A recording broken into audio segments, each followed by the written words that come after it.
మరి మా వైశ్విక సేవకులకు గౌరవ సలహాలు ఉన్నటువంటి ముక్క సాంబశివరావు గారిని వేదికపైకి రావాల్సిన విజ్ఞప్తి చేస్తున్నాం.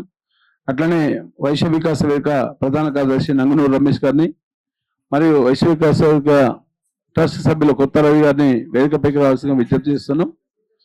అట్లనే బుక్కా మనోహర్ గారిని ఆ కార్పొరేషన్ కేటాయించి 2 సంవత్సరాలు అయిపోయినటువంటి నేపథ్యంలో మేము వైశ్య వికాస వేదిక నికార్స్గా ప్రతి సందర్భంలో వైశ్యుల కోసం వైశ్య జాతి మనుగడ కోసం చేస్తున్నటువంటి ప్రయత్నంలో భాగంగా కాంగ్రెస్ ప్రభుత్వం ఆర్యవైశ్య కార్పొరేషన్ ఇచ్చినటువంటి ధర్మల 2 సంవత్సరాలు అయిపోయింది.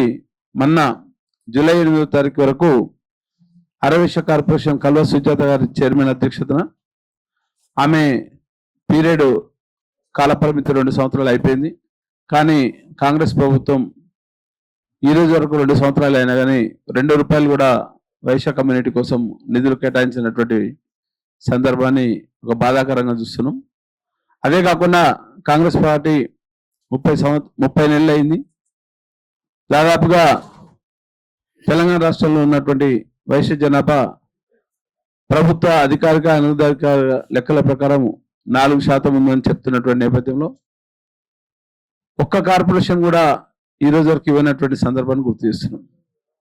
ఏకైక కార్పొరేషన్ ఇచ్చి ఆ కార్పొరేషన్ కూడా ఒక ₹2 కూడా కేటాయించకుండా మభ్యపెట్టేటువంటి ధోరణిని మనం చూస్తున్నాం. మరి దాంట్లో భాగంగా కల్వ సుజాత గారి యొక్క కాలపరిమితి కూడా అయిపోయింది.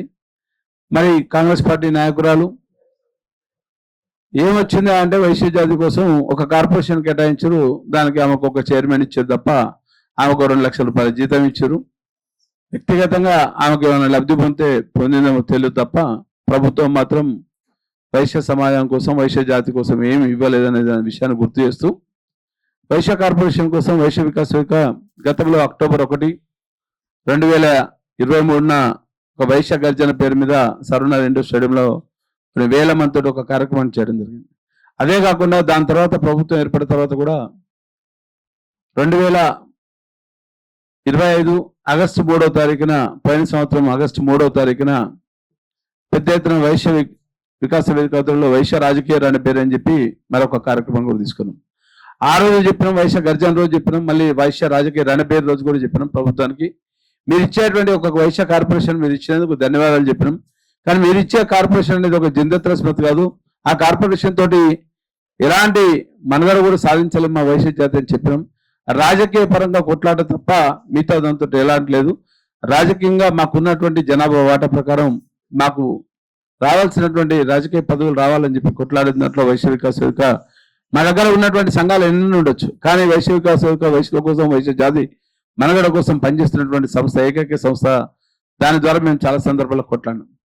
అదే కాకుండా సెప్టెంబర్లో పోయిన సంవత్సరం సెప్టెంబర్లో కూడా ఈ నిధుల కేటాయింపు విషయంలో కూడా మళ్ళీ ఒక ధర్నాను కూడా ఇందిరా పార్క్ దగ్గర చేసినాం. చలో ఇందిరా పార్క్ అనే కార్యక్రమాన్ని పెద్ద ఎత్తున చేసినాం.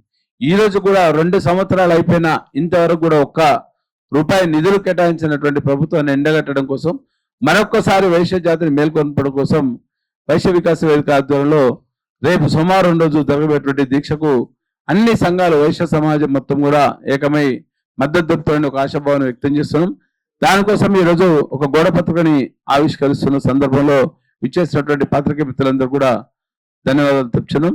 ముఖ్యంగా మా డిమాండ్లు ఏంటంటే మీరు ఇచ్చినటువంటి కార్పొరేషన్కు కనీసం 500 కోట్ల నిధులు ఇచ్చి దాంట్లో ఒక 15 మంది డైరెక్టర్లని భాగస్వాములు చేయాలని చెప్పి ఈ సందర్భంగా పత్రికా ముఖ్యంగా సామాజిక నేపథ్యంలో మేము ఆ డిమాండ్ చేస్తున్నాం. మరి ప్రభుత్వాన్ని రేపు రాబోయే కాలంలో ఎవరికైనా మీరు కార్పొరేషన్ చైర్మన్ ఇవ్వండి, కానీ దాంట్లో భాగంగా 15 మంది డైరెక్టర్లను ఇవ్వాల్సినటువంటి బాధ్యత ప్రభుత్వం మీద ఉందని చెప్పి ఈ సందర్భంగా హెచ్చరిస్తున్నాం. లేని పక్షంలో వైశ్య సమాజం మొత్తం రానున్నటువంటి జిహెచ్ఎంసీ ఎన్నికల్లో పూర్తిగా ప్రభుత్వానికి వ్యతిరేకంగా కాంగ్రెస్ పార్టీకి వ్యతిరేకంగా పనిచేస్తుందని చెప్పి దీంట్లో ఎలాంటి అనుమానం లేదు. గతంలో ఉన్నటువంటి టీఆర్ఎస్ ప్రభుత్వం 2 టర్ములు 10 సంవత్సరాలు ఉన్నటువంటి తెలంగాణ రాష్ట్రం ఏర్పడిన తర్వాత కేసీఆర్ గారి అధ్యక్షతన 10 సంవత్సరాల్లో 7 కార్పొరేషన్లు 11 మున్సిపల్ చైర్మన్లు, ఒక ఎమ్మెల్యే, ఒక ఎమ్మెల్సీ ఇచ్చారు. కానీ కాంగ్రెస్ పార్టీ వైశ్యులకు ఎప్పటికైనా మోసం చేస్తున్నటువంటి నేపథ్యాన్ని ఈ సందర్భంగా గుర్తు చేస్తున్నాం. ఇచ్చినటువంటి కార్పొరేషన్లో ₹1 ఇవ్వకుండా 2 సంవత్సరాలు కాలయాపన చేసిందని గమనించాల్సినటువంటి అవసరం ఉందని చెప్పి ప్రభుత్వాన్ని ఈ సందర్భంగా మా వైశ్య వికాస వేదిక డిమాండ్ చేస్తుంది. కనీసం 500 కోట్ల రూపాయల నిధులు ఇవ్వాలి. అట్లనే ఒక 15 మంది డైరెక్టర్లని అపాయింట్ చేసి మాకు తగిన రీతిన ప్రాతినిధ్యం వచ్చే విధంగా రాజకీయాల్లో రేపు రాబోయే కాలంలో కూడా జిహెచ్ఎం సెలక్షన్ కూడా మీకున్నటువంటి మీ పార్టీలో ఉన్నటువంటి మా వైశ్య జనాభా అంటే మీకు మద్దతు తెలిపేటువంటి వాళ్ళందరూ కూడా వారికి జనాభా దామాషం ప్రకారం కనీసము మరి 300 డివిజన్లు అయితే 400 డివిజన్లు అయితే ఒక మీమాంసలో ఉన్నది.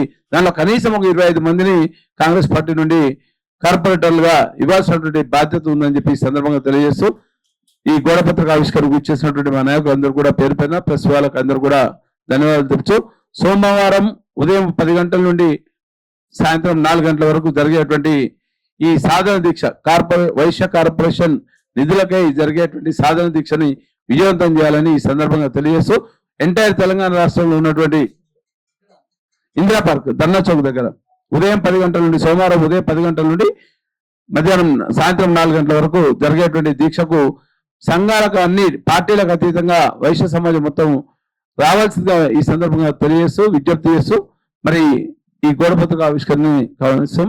మరి పత్రికా సోదరులందరూ కూడా మీకు ఉన్నటువంటి ప్రచార సాధనాల ద్వారా తప్పకుండా ప్రభుత్వానికి చేరే విధంగా పనిచేస్తారని ఆశిస్తూ జై వైశ్య జై జై వైశ్య. పేర్లా నా పేరు కాచం సత్యనారాయణ, జనరల్ సెక్రటరీ నంగునూరు రమేష్ గారు. నంగునూరు రమేష్, గౌరవ సలహాదారులు ముక్కా సాంబశివరాజు,